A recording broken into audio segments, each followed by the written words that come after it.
Hi there, welcome to the channel, and if you've been here before, welcome back. Today I'm going to talk about the passive voice, how to construct it, when to use it, and when to avoid using it. But before we get into the detail of all of that, I'm going to talk for a little bit about one of the guitars I own. Now, the text of what I'm about to say is all in the description box below, so if there's any vocabulary you'd like to look up, it's all there. Now, if you're finding the channel useful, please subscribe and give me a like. Well, even if you're not finding it useful, please subscribe and give me a like. But I think that's about it for now, so I'm going to run the titles and then we can get on with it.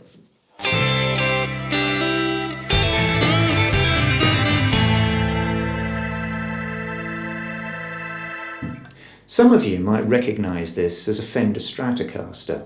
But is it real? I mean, it's certainly a real guitar, but is it the genuine article? Now, that's more of a philosophical question. The Fender Stratocaster was launched in 1954, and it had been conceived as a development of the brand's earlier model, the Telecaster. In the years after the Second World War, there were any number of American musical instrument companies trying to develop electric guitar designs, but the market for electric guitars was very different back then. Most of the demand came from acoustic guitar players, often members of country and western bands, who found themselves playing in increasingly larger venues, and so they simply wanted an instrument with more volume. So many of those early designs were basically acoustic guitars to which electronics had been added. Leo Fender had a weird and strange and unexpected advantage over other electric guitar designers of the time. He wasn't a musician, he wasn't a guitarist, rather he'd started out as an engineer repair guy. Consequently, he wasn't weighed down by any of the preconceptions about what a guitar or an electric guitar should be. And at the time, a guitar was thought of as something made from very fine resonant woods with a hollow body and a sound hole and a neck that was glued to the body, a typical acoustic guitar. But in thinking about what an electric guitar needed to do, Leo Fender was able to conceptualize something completely different. He realized that if the audience weren't going to hear the guitar acoustically, rather they were going to hear the sound of its electronic output through an amplifier, he could approach the design challenge completely differently. So he came up with a guitar that had a completely solid rather than hollow body. He realized it would be much cheaper and easier to bolt the neck to the body rather than glue it. He came up with the design of this shape designed to hang perfectly off a guitar strap, and he even came up with this idea of putting all the machine heads down one side of the headstock here so that the strings could run true over the length of the neck. It was a truly revolutionary design, and as such it didn't have an overnight success, but by about 1970 it was by far the most iconic and famous electric guitar design in the world. So during the 1970s, demand for the instrument absolutely skyrocketed, which was good news for Fender, but bad news because it meant that they had to keep up with that demand in their factory. And in trying to do so, the quality of their instrument started going down. So professional players like Eric Clapton started seeking out second-hand instruments, those guitars that had been built at the end of the 1950s or the beginning of the 1960s.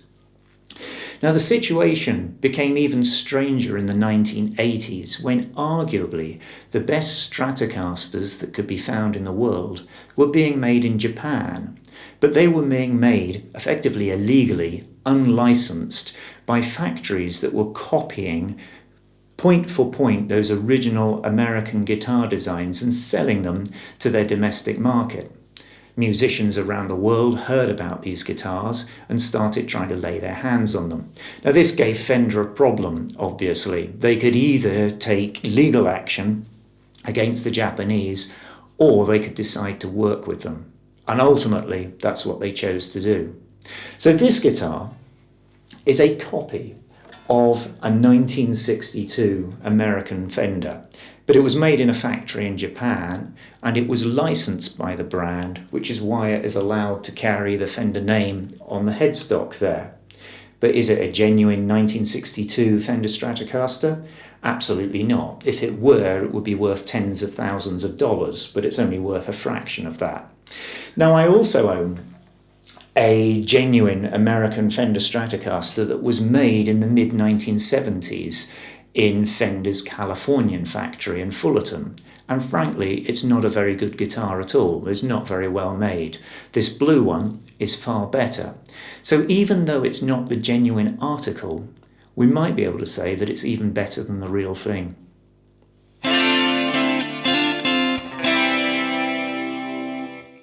In talking about the Fender Stratocaster, on several occasions I used the passive voice. Now I'll go on to talk about why we might want to use it, but let's first start by taking a look at its construction. I think the easiest way to do this is just to take a look at a typical sentence that employs the passive voice. So here we go. The guitar was launched in 1954. So the components we have here are a subject, the guitar. Then we have a conjugated form of the verb to be, in this case was. Then we have a participle, in this case launched. And this particular sentence finishes with an adverbial. It tells us the time in which the guitar was launched. Now, this is the passive voice because the subject is not the agent of the verb. Rather, the verb is acting upon the subject. Now, this is probably easier to see if we take a similar sentence that's written with the active voice and just compare the two. So, here's another sentence. Leo Fender launched the guitar in 1954. Here we've got a new subject, Leo Fender, who is the agent of the verb that follows, launched. He launched the guitar. The guitar is now our object, and we finish again with this adverbial in 1954. So this is the key difference between the active and the passive voice. When we use the active voice, the subject is the agent, is doing the action of the verb, whereas in the passive voice, the subject is being acted upon by the verb. Now, with the passive voice, we can use it in absolutely any tense in the English language. Now, I'm not going to run through an exhaustive list here, but I will just give you 4 examples. So the sentence we started with, the guitar was launched in 1954, is past simple. The guitar was launched in 1954. I'll give you an example of the present simple. The guitar is played by many famous musicians. So is, we're in the present simple now. We could also use it in the present continuous. The guitar's design is being updated. And note here we've got 2 forms of the verb to be. We have is to get us in the present and being to get the continuous aspect to the tense there. The guitar's design is being updated.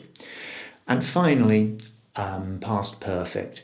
The guitar had been conceived as a totally new instrument, had been conceived. This is not an exhaustive list, as I said, but it just shows you that you can use the passive voice in absolutely any tense. Now, let's think about why we might want to.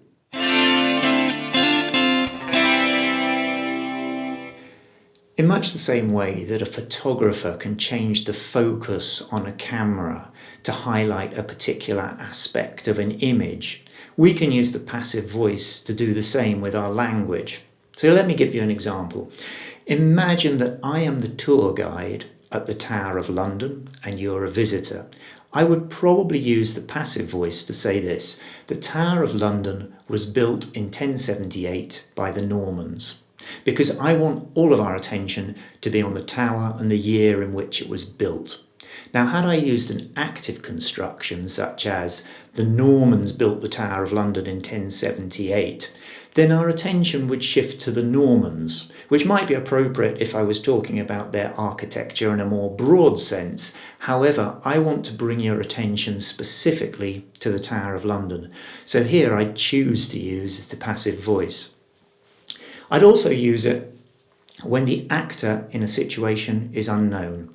So in this sentence, Jack's flat was burgled last week. We don't know who burgled Jack's flat, the actor is unknown, so we use the passive voice. We can also use the passive voice when the actor isn't really relevant to what we're saying. So if I were to tell you the old theatre will be renovated next year, it doesn't really matter who's going to do the renovation, probably a team of builders. What's important is that someone has taken the decision to renovate the old theatre. So the actor here isn't particularly important, so we use the passive voice. On other occasions, I might want to actively conceal the identity of the actor. Now, if I'd stayed in your flat last weekend and I'd gone and broken one of your wine glasses, I might say to you, unfortunately, one of your wine glasses was broken, rather than saying, I broke one of your wine glasses. I'd be trying to conceal my identity as the actor in that situation. We can also use the passive voice to express a lack of powerlessness in a situation. Our development plans are trapped in red tape. Red tape is a general catch-all term for bureaucracy and filling out of forms. Now here, by using the passive voice, we're saying that our plans are trapped, and we're emphasising the fact that there's nothing that we can do about it, and the passive voice is useful for doing this. And finally, you might come across the passive voice in a form of academic writing, particularly, for example, in scientific research design. Rather than writing something like, we injected the rat with the toxin, you'll much more typically see a report written in this style, the rat was injected with the toxin. But this is more a form of style rather than a particular communicative aim.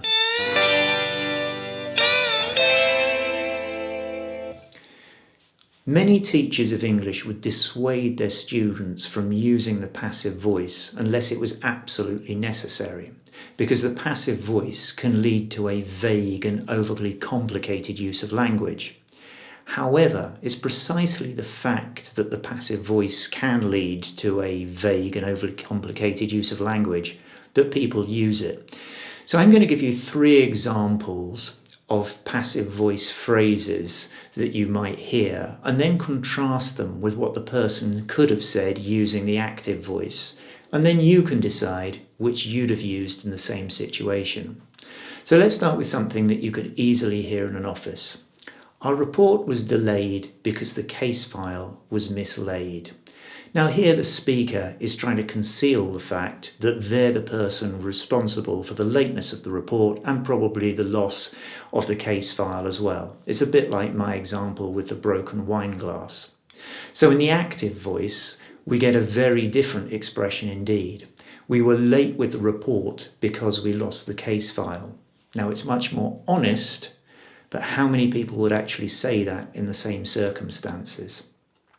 Now let's look at a political example. A politician might say, a decision has been taken, so what's important is that we all support the new policy. A decision has been taken. He doesn't mention who took the decision. It's almost like this decision has been magicked into existence. But now the decision exists, we may as well all support the new policy. Now, of course, it would have been much more honest to have said, I have taken a decision, and now what's important is that you all support the new policy. However, when you hear me say that, you think, but you took that decision. I didn't take that decision, so I don't have to agree with you, and I'm not sure that I do support the new policy. So here the passive voice is being used as a form of rhetoric to try and get an audience to agree with me, to go along with what I'm saying. My last example, again you might hear in an office environment during a presentation, and the speaker here isn't trying to mislead, but they're probably trying to sound more intelligent or more academic than is possibly necessary in the circumstances. So here we go. The database, having been checked for duplicate entries, was then converted into an Excel file. Now, it's all in the passive voice, and it uses very complex grammar, unnecessarily complex. Using an active voice, we could have simply said, we check the database for duplicate entries, then converted it into an Excel file, all in the past simple tense, all much more easy to understand.